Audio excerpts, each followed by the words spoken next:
Hello, ladies and gentlemen, and welcome to a unconventional video that I just randomly thought to myself, hey, let's record this for no particular fucking reason, just because I want to. Here I have with me today is a longtime buddy of mine. You all know him. He's been in pretty much all of my videos since 2012. Willy123T. Yeah, the crowd goes wild. Woo! Boo! You suck. Yeah. And he just recently released a new kick-ass song on his video channel for music. What the fuck is it called? Win Big Music. Oh yes, Win Big Music. And your mic is still doing the William Shatner effect. I don't know why. It's been like a month or two. I know. I noticed like it started to do that on your end. I'm like, I wonder if I sound like that to him now. Shit. Yeah, I don't know what's going on with your computer, but get that fixed. Anyways, the point of this video is that I'm going to interview you, and you're going to give me your honest, unbiased, pull no punches opinion on a list of people, whether good or bad, because just because, you know, it's funny, yeah. It's going to be entertaining, and it might actually surprise some people. Yeah.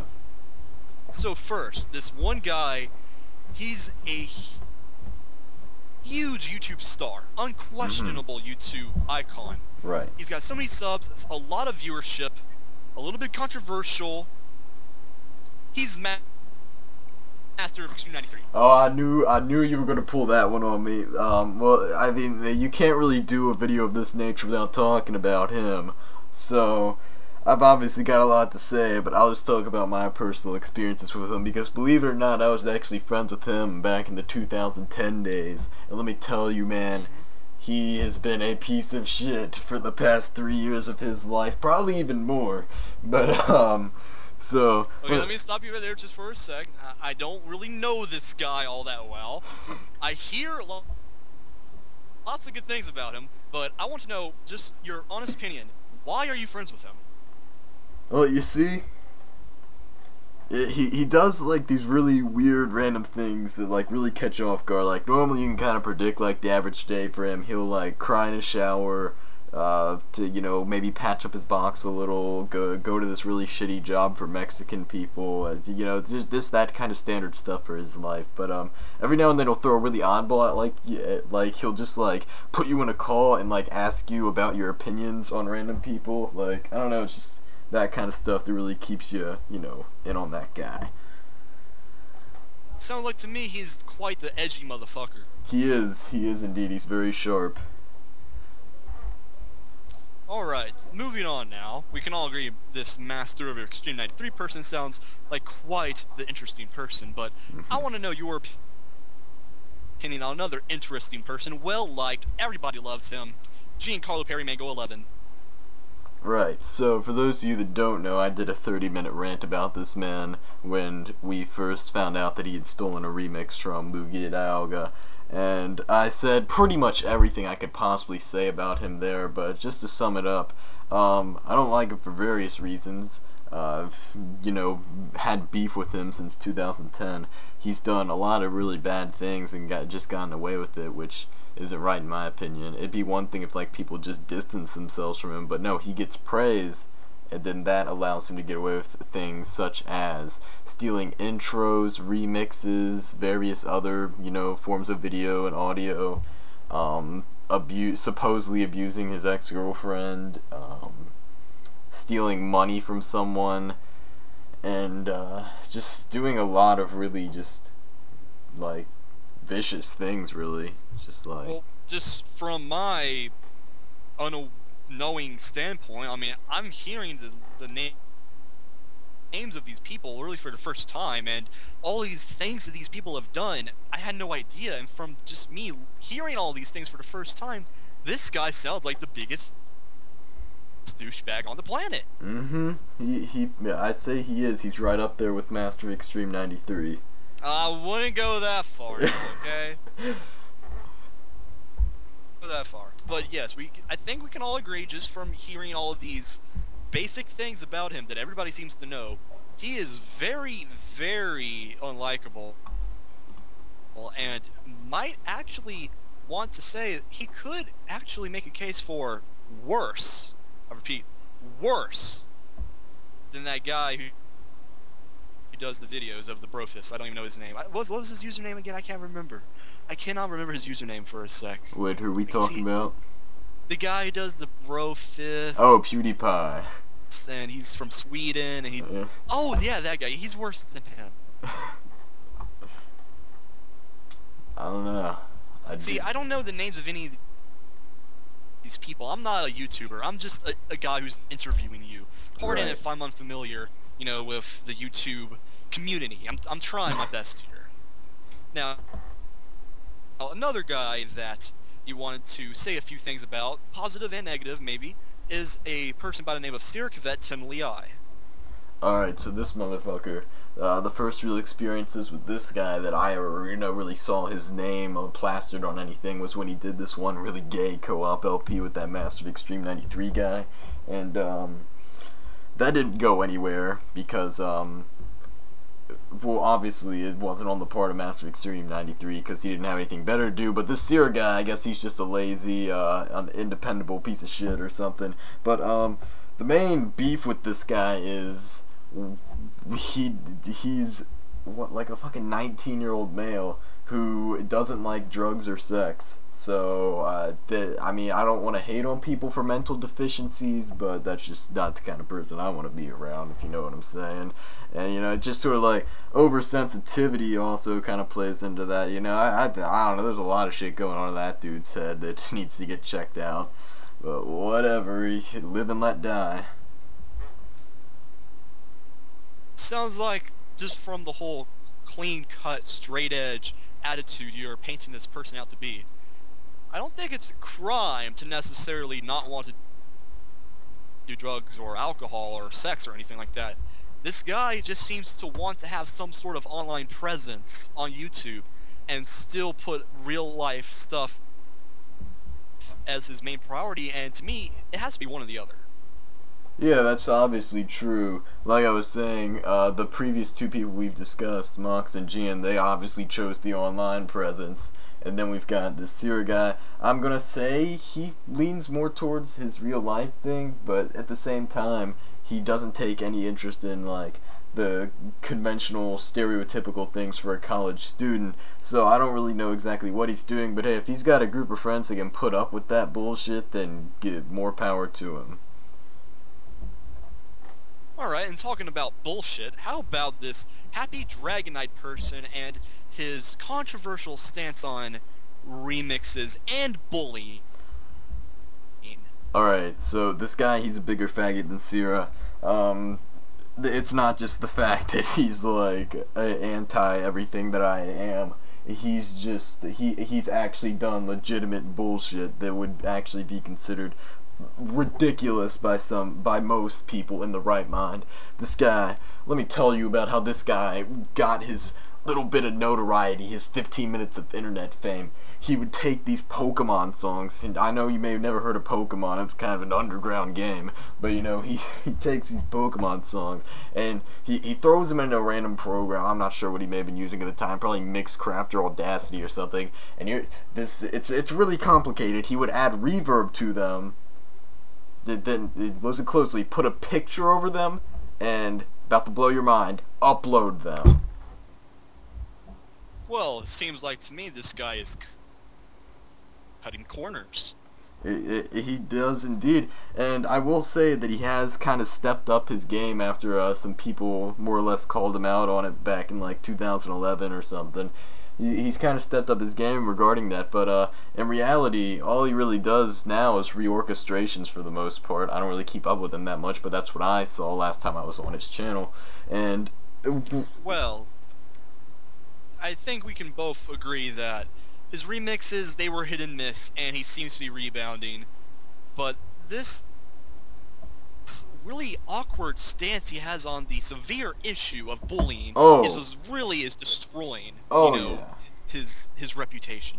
Yeah, it's not the fact that he can't read sheet music or anything like that, it's the fact that his stance on bullying, it's this really obscure thing that apparently if I were to go do something bad I wouldn't have the right to be called a bad name. See, like, that he should apply the same logic to, if I do something good, you shouldn't call me a good name. Then that doesn't make any sense when you look at it that way. But he's just like, oh, no negativity ever. It's like, well, there's negativity on your channel. It's called your music. So, Well, let's just clarify here. It's one thing to try and be in the middle, I guess you could say, try to be the mediator, not take either side, but there is a difference between knowing what's right and what's wrong, and still trying to be against what's right. Now, whether what's is favorable or unfavorable, it's another thing, but bottom line is, you cannot honestly say that one person can do something so totally wrong, and the good people, good-natured people, try to react and respond to it, and you shun and shame them for having a naturally negative response to that negative action. Exactly. And then what I heard that, like, when another friend that these two parties had, a mutual friend, said that she had agreed that, you know, what the perpetrator here had done was wrong, and then this happy fag night, he goes and says, I'm disappointed in you, like he's some sort of almighty authority. In reality, there's no room for disappointment, you know, he's taking the wrong stance here. And then at the same time, even if there was room for disappointment, why would anyone give a shit about his, you know, disappointment? Alright, we've got a lot of names to get to, but first let's take a commercial break, ladies and gentlemen. So, in case you haven't already, go buy Mox's t-shirt. Low in stock. Be sure to get it. It's fireproof, you know, and other shit I can't remember, but buy it, buy it, buy it. It comes in red, and that's it. It's the only color I got. Buy it today. Okay. So, back from commercial now, and we've got more names to get to. How about Gazetta Second? Alright, so this guy had, like, really, like, my relationship with him has been like a roller coaster over these past couple years. I think I started talking to him in, like, 2011. You know, we were just sort of, like, always kind of in, like, the same place for a lot of the times. We were both in this one really gay group called To Mad Gamers for a good period of time. And from there, you know, I kind of talked to him a little bit, and then, you know, in 2011, when I became a, you know, that word I'm not supposed to say, the brony, he was sort of like, LOL. You're banned from this interview, goodbye. he was sort of like, You've been kicked out of the interview. Okay, I'll go cry now. No, continue. Alright. So, you know, there we kind of had a bit of a run-in, but, you know, that didn't really last long. You know, we started talking again, and it was pretty chill. I talked to him a few times on Skype, and then, the majority of our communication after that was through texts, and, then around October or so of 2012, we had a really bad run-in with each other over politics, because, at the time, I was Republican. I'm not a Republican anymore. I'm a Libertarian, if anyone was wondering. I've changed my views over this past year. But, and he was a liberal, and as far as I know, he still is a liberal. And we were really butting heads over the whole Mitt Romney versus Obama thing. And, you know, we just disagreed, and when I disagree with someone, they're just gay. So, but then after that, I was really able to connect with him again, you know, once the whole election thing blew over. He got kicked out of this one podcast he created, Don't Ask Cal, and from there I started talking to him, and we really sort of like connected, because, you know, there's also, whenever this one guy named The Unknown Venom was being really gay, I should have put him on the list, but when that guy was being really gay, which, by the way, he's not really that gay anymore. He hasn't done anything to piss me off in a long time, so props to Venom. But me and Gaz, you know, we were both like, wow, that's bullshit. So nothing really makes good friends like a common enemy. So Gaz, I'm gonna say, despite being a liberal, he's a pretty good guy. Alright, actually have a positive review, not many of those so far. Let's see if the positivity can continue with this next YouTuber, Soroside. Oh, fuck that. This guy. But, which one of his Twitter quotes should I even start with? The one where Take your pick. Well, I guess we'll start with one of the not so bad ones that full screen's pretty good. Yes, this interview even has comedy. Imagine that. Yeah. And I mean, I see where he's coming from. I have heard they do pay quite well, but they don't exactly have the greatest reputation amongst the old school genuine YouTubers. Which I'm not trying to put myself above anyone, but I would not say Full Screen is an amazing company. Then he said something positive about PewDiePie. I don't remember what it was, but the fact that it was positive is enough for me to say, get the fuck off the internet. What else? There was also that one Mox guy we discussed at the beginning. He did a video for Let's Play, and he discussed the George Zimmerman case around the time that the verdict was announced. And Suicide just had a fucking butthurt shitstorm over that, because apparently if you have the wrong opinion from him, you should not discuss it in a Let's Play. So, you know, I didn't realize that was a rule. I should probably go back and read the rules of the internet, but whatever. Alright, well, I guess the positivity had a very short run. I'm sure it's going to regain its track. Right. You know, I'm not really good at the wording in this interview, whatever. But I'm sure that you will say positive things about Dylan. Alright. Damadalga. This man, not man, he's 12, my bad. This child, this prepubescent child, I could rant longer than I did on John about this kid, because I'm pretty sure he was the first person that I actually met because of YouTube. So, if there was anyone that I could do just like a lifelong rant about, it would be this guy. And at first we were really good. Trim it down just a little. We don't got all day here. Alright, I'll trim it down. So basically, I was 12 at the time, he was 9. We met over the internet. We were like those new, like, YouTuber kids, the 2010 baby booming generation of YouTube. So, well, you know, I don't even know how I met him or something. I found him through, like, this Soul Silver LP did or something on his original channel, Dylan CJ9. And, you know, from there we were pretty good friends for a while, up until December of 2010, which is when I had finally had enough of his bullshit. He really, like, I'll take all the credit here. I'm the reason he is the way he is today, and it's just because I was able to fuel him to get farther in YouTube. And then from there, he started hanging out with the wrong crowd, and he got into botting, and it was just not a pretty picture. Long story short, we had this huge argument. A lot of people got involved. It should have never happened, but I just had to call him out on his bullshit back then, because seeing someone that really wouldn't be where they were without you just completely turn their back on you, that's not a cool thing.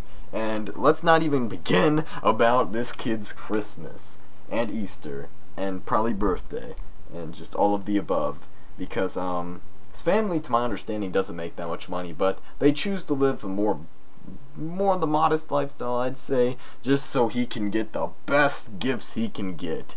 So that is my general review of him. By the way, if you're wondering what he's doing now, he is uploading other people's Pokemon videos and uploading his own Call of Duty gameplay. How original. Yep. Now, from a scale of 1 to 10 of douchefagginess, 1 being PewDiePie, 5 being Gian, and 10 being Mox, how much of a douchefag is he? Well, just because he's young and I think he can change, I'm not going to give him a full 10. Just because he's young. You never know, puberty may work its wonders on him. But, I'm going to have to go with, like, a solid 7 to 8. Interesting. So you actually think, at the meantime, right now, he is indeed a bigger douchebag than Gian? Well, here's the thing. I don't know John's home life. I don't know if he was raised into that, but I know Dylan was raised into his spoiled brattiness. But I know Dylan could have avoided it as well. I don't know. Like I said, I don't know if John could have or not. But plus, the thing is, Dylan, he's never his things aren't as major as John's. but that's because he doesn't have the platform to do that. He's not nearly as big as John. So, and I can guarantee you if he did have the fan base of John's, he would do worse things than John. Fair enough. Moving on now to somebody of integrity, somebody of logic, somebody of respect, somebody who everybody looks up to and says, when I grow up, I want to be like that guy, Mop. This man is an idol. We should all strive to be like this gentleman. He is the epitome of human perfection. He is just, he leaves me speechless with the things he does. He has done. I think actually it's Willie. I hate to cut you off there, but I think it's safe to say he might be the exception to the rule of every human except Jesus having no sin. I would definitely say that. Yes, I believe that, because see, Jesus dies for your sin. This man backs up your hot files. And there, enough said. Nothing else needs to be said. Exactly. I don't want to go on this long, mushy, tribute to Mop. I think that sums it up perfectly. Yeah. Just, God bless you, Mop. Thank you for existing in our existence. Mm-hmm. Moving on to somebody of lesser worship, Luigi.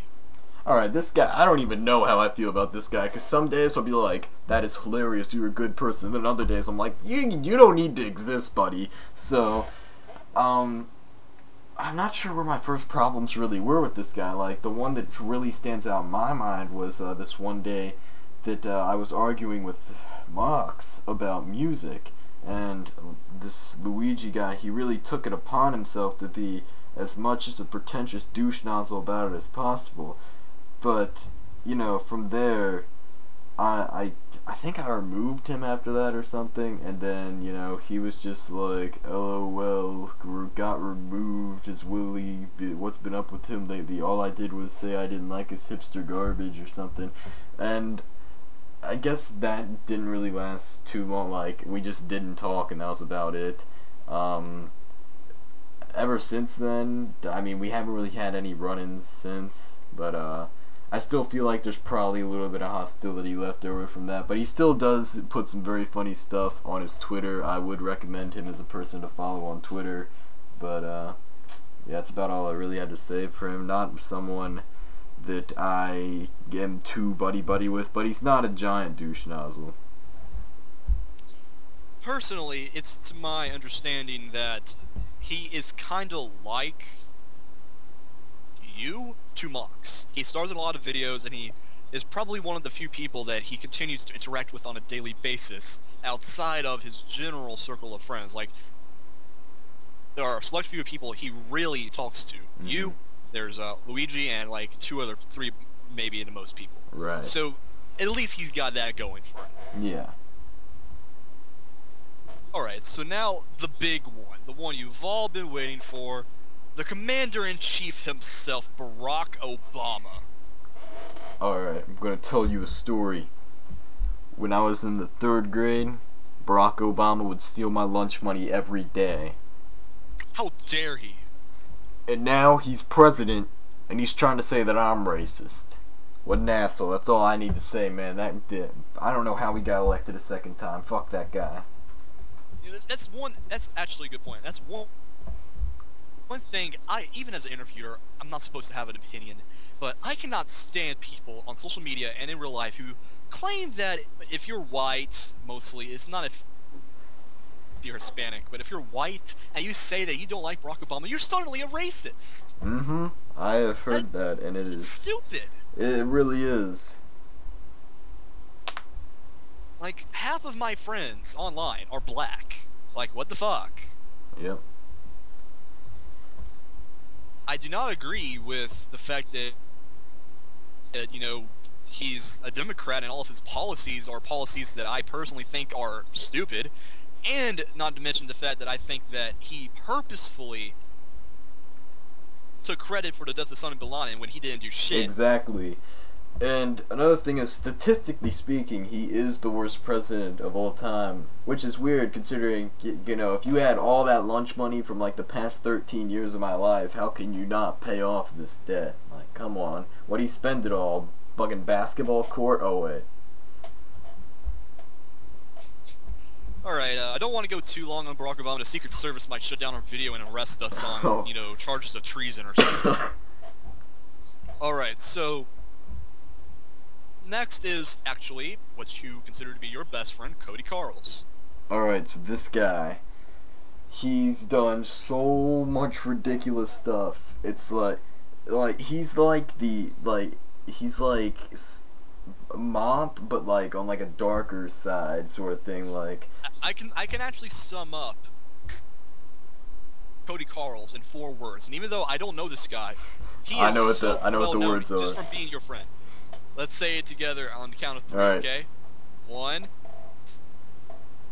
2, 3. Cody in the house.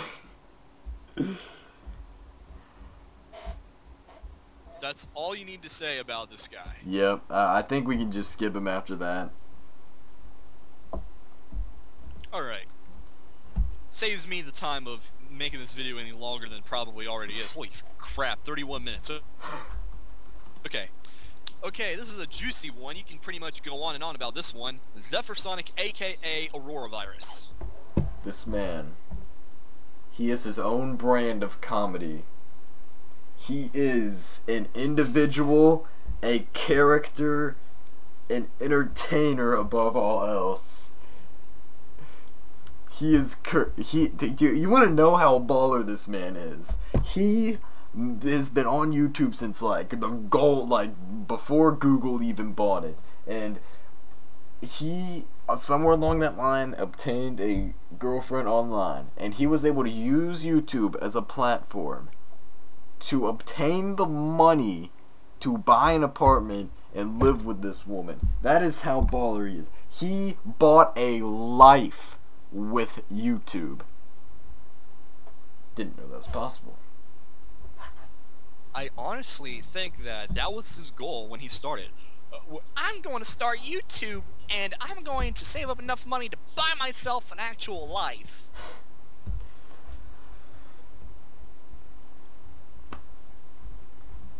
I need to work on my AV impression. I know it's not good.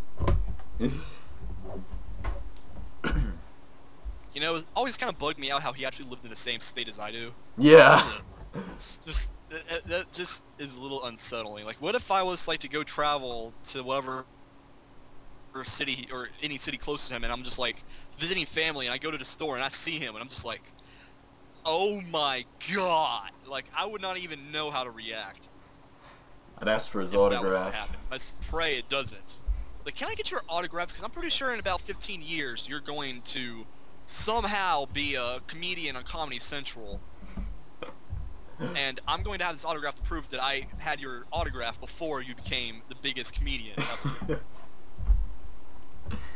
But let's keep in mind, Mox is a rising comedian himself. True, very true.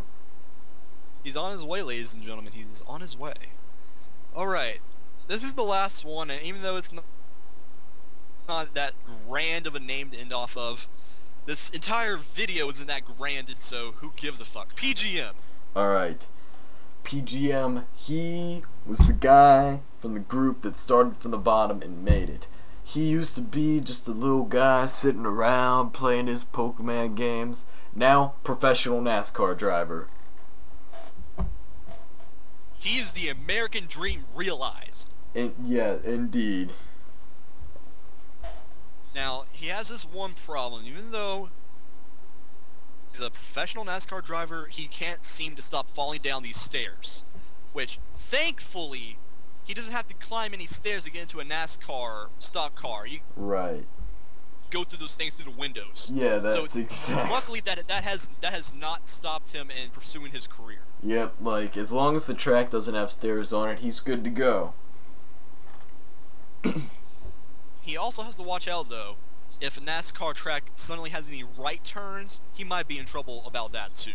That could also pose a possible threat. I heard he's not capable of moving towards the right, so he's just inevitably moving to the left at a very slow pace that'll eventually cause a collision between our galaxy and Andromeda. You know, he's just got this gravitational force that's completely unstoppable. So eventually PGM himself will answer the legendary question, what happens when an unmovable object hits an unstoppable force?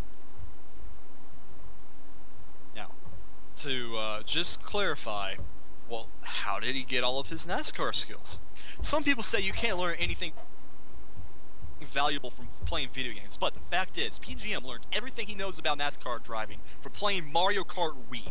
So when people tell you, you can't play video games, it doesn't teach you anything worthwhile in life. Play all the fucking video games you can, because you might actually just become a professional driver. Yep.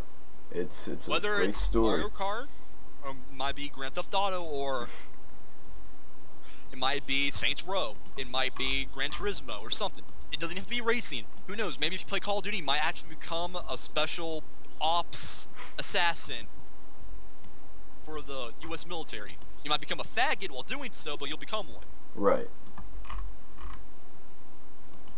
So, that's pretty much it, but there is one more name I forgot to mention that I'm going to throw you off with that I did not list in the chat because I wanted to see how you will react to the suddenness of this name mention. Okay.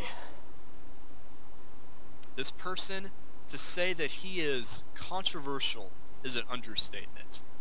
To say that he makes headlines would be unfair. To say that he is not the most important person in our lives, that would be a disservice to his legacy and his reputation. What is your opinion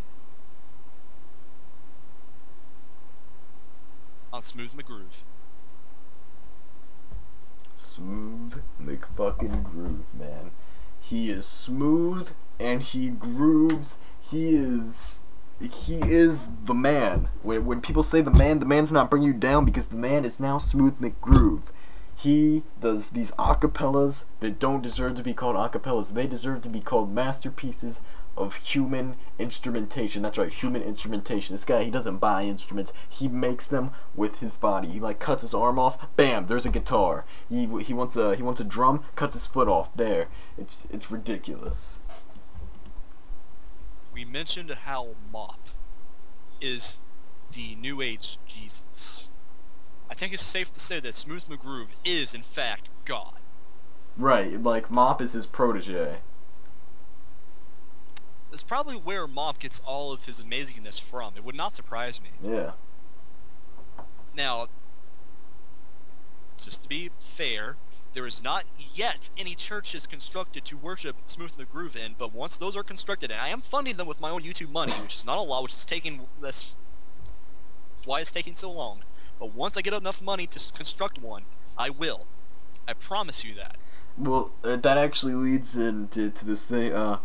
I've read these ancient prophecies that say once the amazing acapella man of the 21st century has done a cover of My Little Pony, then there will be buildings constructed in his honor.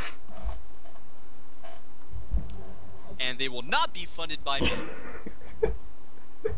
On the contrary, you might actually see me in a tearing down the very church that was just constructed. At that point, if he is God, I would become an atheist for that.